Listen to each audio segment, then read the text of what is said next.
Very good morning, class 11. Welcome to online class of Sri Ram Public School. I Dharmen Singh, your Hindi teacher. Today we will not read anything new to you, but we will read lesson Mirabai taught in the last 2 days together again, so that there is no problem in understanding the lesson.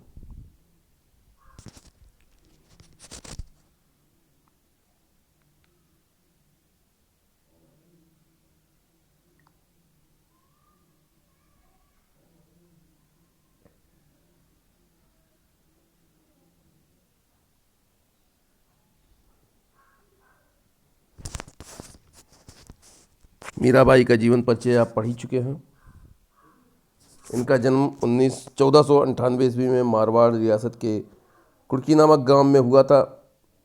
12 वर्ष की अल्पायु में इनका विवाह चित्तौड़ के राणा सांगा के पुत्र कुंवर भोजराज के साथ हो गया था।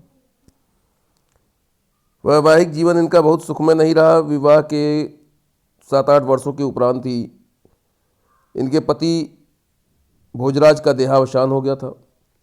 बचपन से ही इनके मन में कृष्ण भक्ति की भावना जन्म ले चुकी थी, इसलिए इन्होंने कृष्ण को अपना आराध्य और पति माना। धीरे धीरे पति की मृत्यु के तदुपरांत दूर देश की यात्राएं की, कुछ कष्ट उठाए जीवन में। चित्तौड़ राजघराने के द्वारा भी इनको कुछ अप्रत्याशित कष्ट दिए गए, जिसमें विषपान तक का वर्णन मिलता है। उन कष्टों को सहते सहते धीरे धीरे ये अंतिम दिनों में वे द्वारका चली गई। माना जाता है कि रणछोड़ दास के मंदिर की मूर्ति में वे पूजा करते करते समाहित हो गई। इनका देहावसान 1546 के आसपास माना जाता है। इनकी प्रमुख रचनाएं मीरा पदावली, नरसिंह जी रो माहेरो,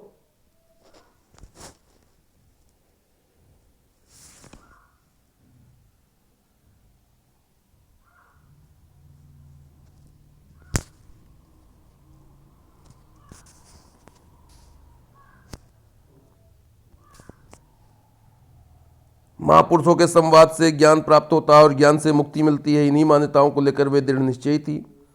निंदा या बंदगी उनको अपने पद से विचलित नहीं कर पाई। जिस पर विश्वास था उस पर अमल किया। इस अर्थ में उस युग में जहाँ रूढ़ियों से ग्रस्त समाज का दबदबा था, वहाँ मीरा स्त्री मुक्ति की आवाज़ बनकर उभरती हैं।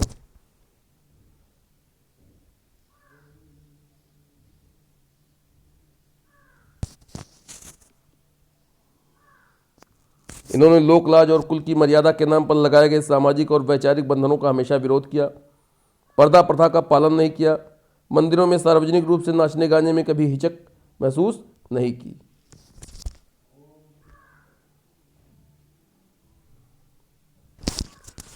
इनकी भाषा शैली, मीरा की कविता में प्रेम की गंभीर अभिव्यंजना है, विरह की वेदना है और मिलन का उल्लास भी है। कविता में सादगी व सरलता है। मुक्तक गेय पदों की रचना की है।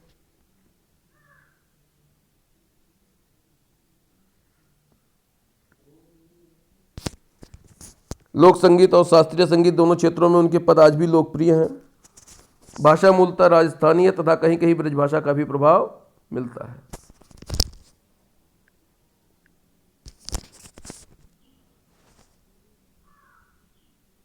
पाठ का सारांश इस प्रकार है कि पहले पद में मीरा ने कृष्ण के प्रति अपनी अनन्यता व्यक्त की है। व्यर्थ के कामों में व्यस्त लोगों के प्रति दुख प्रकट करती हैं। वे कहती हैं कि मोर मुकुटधारी श्री कृष्ण ही उनके स्वामी हैं। कृष्ण भक्ति में उसने अपने कुल की मर्यादा को भुला दिया। संतों के पास बैठकर उसने लोकलाज खो दी। आंसुओं से सींचकर उसने कृष्ण रूपी प्रेम की बेल को बोया है। इसमें आनंद फल लगने लगे हैं। दही से घी निकालकर छाछ को छोड़ दिया, अर्थात जो निस्सार तत्व था उसको छोड़कर सार तत्व को उन्होंने अपना लिया है। संसार की लोलुपता देखकर मीरा रो पड़ती हैं और कृष्ण से अपने उद्धार के लिए प्रार्थना करती हैं। द्वितीय पद में प्रेम रस से डूबी हुई मीरा सभी रीति रिवाजों और बंधनों से मुक्त होने और गिरधर के स्नेह के कारण अमर होने की बात कर रही हैं।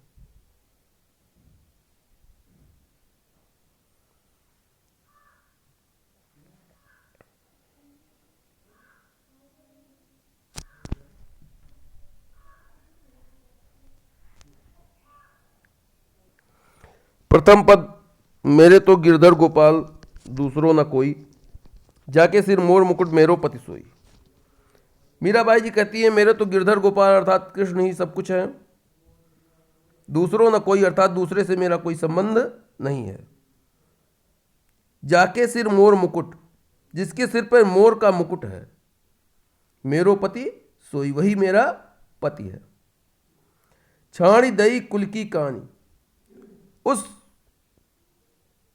मोर मुकुट धारण करने वाले के लिए मैंने परिवार की मर्यादा भी छोड़ दी।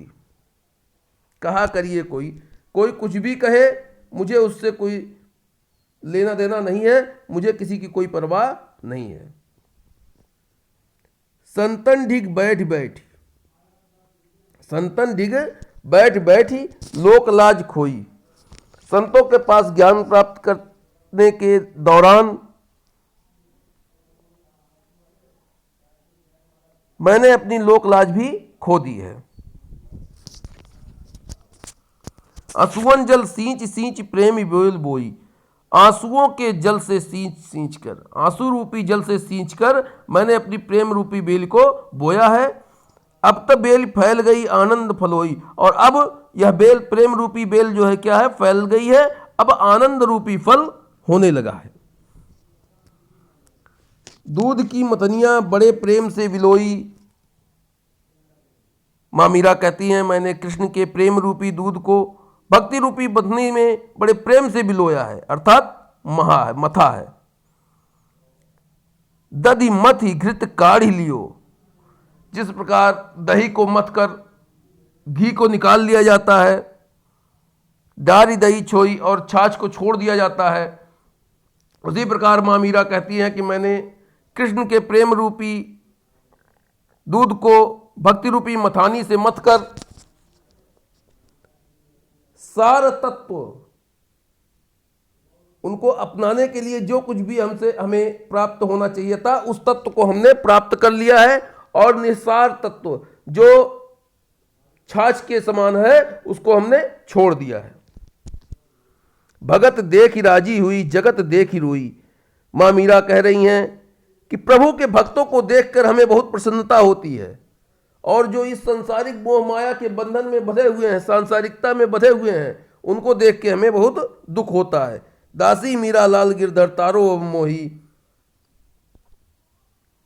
मीरा स्वयं को भगवान श्री कृष्ण, अपने आराध्य श्री कृष्ण की दासी बताते हुए कहती हैं कि हे गिरधर, अब मुझे इस सांसारिक भवसागर से पार ले चलो, अब मुझे मेरा उद्धार करो।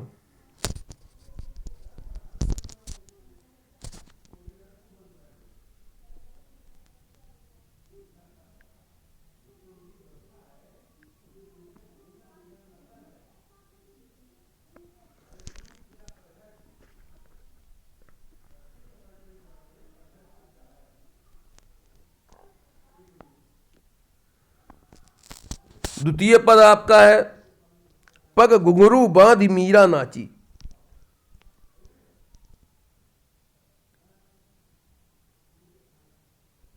पैरों में घुंघरू बांधकर मीरा श्री कृष्ण के प्रेम में नाच रही हैं। मैं तो मेरे नारायण सु आप ही हो गई साची। भगवान श्री कृष्ण के लिए कह रही हैं कि मैं अपने श्री कृष्ण की स्वयमेव ही हो गई हूं।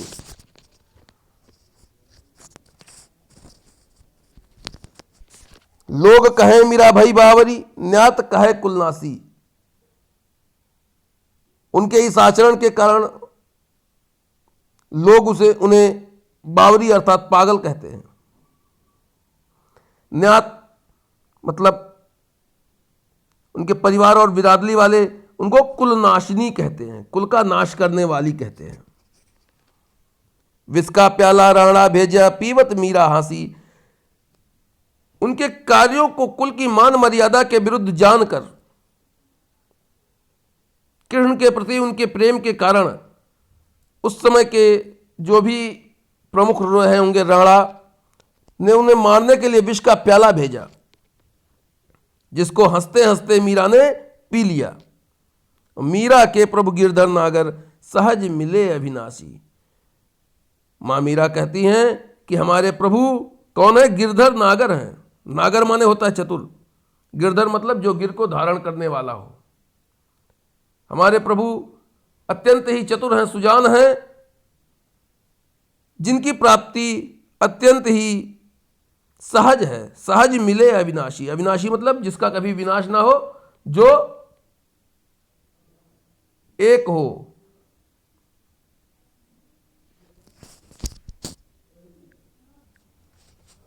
जो जन्म ना लेता हो, जो मरता ना हो, जन्म और मरण के बंधन से जो मुक्त हो, वही है अविनाशी। पूरे काव्य में अनुप्रास अलंकार की छटा विद्यमान है, संगीतात्मकता है, राजस्थानी मिश्रित ब्रजभाषा है, भक्ति रस की अभिव्यक्ति हुई है, बिंब प्रधान है।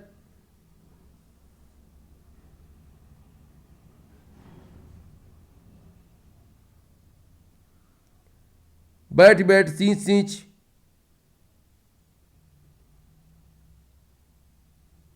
में पुनरुक्ति प्रकाश अलंकार।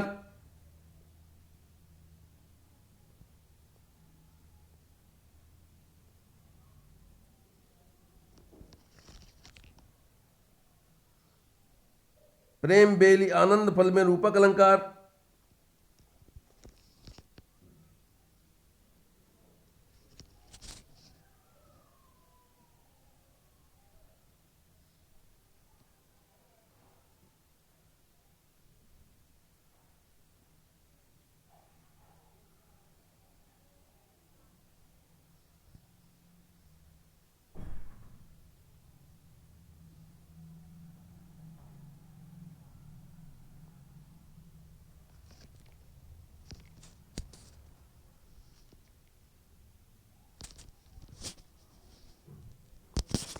आपकी पाठ्य पुस्तक में अभ्यास कार्य में एक प्रश्न है, प्रश्न संख्या 2, भाव व शिल्प सौंदर्य स्पष्ट करें।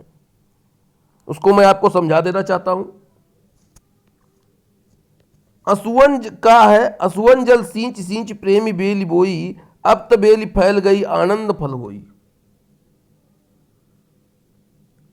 इसका भाव सौंदर्य इस प्रकार है। इस पद में भक्त की चरम सीमा है। विरह के आंसुओं से मीरा ने कृष्ण प्रेम की बेल बोई है। अब यह बेल बड़ी हो गई है और आनंद रूपी फल मिलने का समय आ गया है, प्राप्त होने लगा है। सींच सींच में पुनरुक्ति प्रकाश अलंकार, राजस्थानी मिश्रित ब्रजभाषा। यह आपका शिल्प सौंदर्य है। सींच सींच में पुनरुक्ति प्रकाश अलंकार, राजस्थानी मिश्रित ब्रजभाषा, अनुप्रास अलंकार बेली बोई, संगीतात्मकता के गुण विद्यमान है।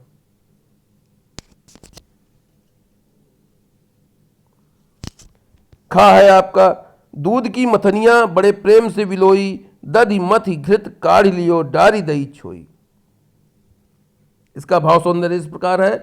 इस काव्य पंक्तियों में कवयित्री ने दूध की मथानी से भक्ति रूपी घी निकाल लिया तथा सांसारिक सुखों को छाछ के समान छोड़ दिया। इस प्रकार उन्होंने भक्ति की महिमा को व्यक्त किया है। राजस्थानी मिश्रित ब्रजभाषा। दधि घृत आदि तत्सम शब्द हैं। संगीतात्मकता के पद विद्यमान है, गेय गुण है।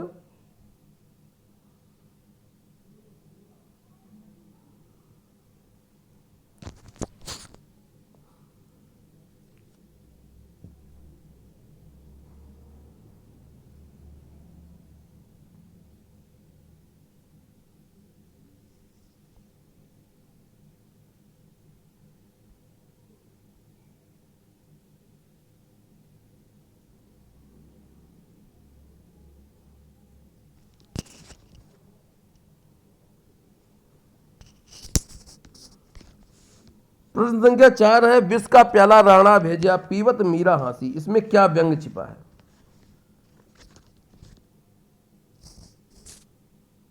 इसका अर्थ यही हुआ कि मीरा को मारने के लिए राणा ने विष का प्याला भेजा, इसे मीरा ने हंसते हंसते पी लिया। इसमें यह व्यंग है कि प्रभु भक्ति करने वालों का विरोध लोग करते हैं, किंतु उनका कुछ बिगाड़ नहीं सकते हैं, उनका कोई बुरा नहीं कर सकते हैं।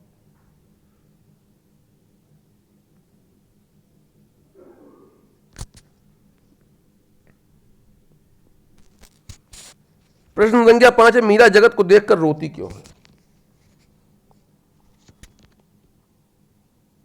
संसार के सभी लोग सांसारिक माया जाल में फंसकर ईश्वर से दूर हो रहे हैं।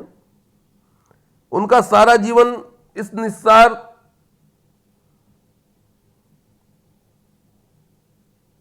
नश्वर संसार के सुखों में उसको एकत्र करने में व्यतीत हो रहा है।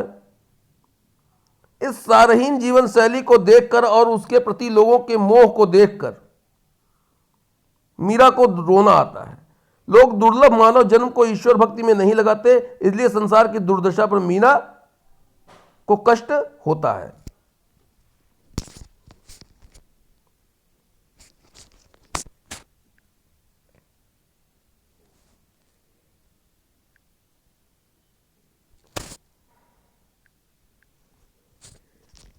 पद के आसपास में एक प्रश्न है, मीरा ने सहज मिले अविनाशी क्यों कहा है?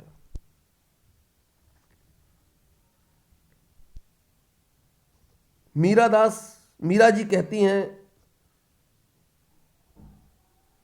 कि ईश्वर को बिना किसी बाह्य आडंबर के, बिना किसी दिखावे के, बिना बहुत ज्यादा पूजा पाठ किए हुए भी हम ईश्वर को प्राप्त कर सकते हैं, मात्र सहजता से उसका स्मरण करके, मात्र सहजता से उसको याद करके, सामान्य रूप से उसमें अपनी भक्ति जागृत करके हम ईश्वर को प्राप्त कर सकते हैं। इसी बात को कबीरदास ने भी कहा है, सहज ईश्वर की प्राप्ति अत्यंत ही सहज है, सहजे सहज समाना। पिछले पाठ में आप लोगों ने पढ़ा होगा कबीरदास में कि कबीरदास ने भी अंत में यही कहा है कि ईश्वर की प्राप्ति अत्यंत ही सहज है।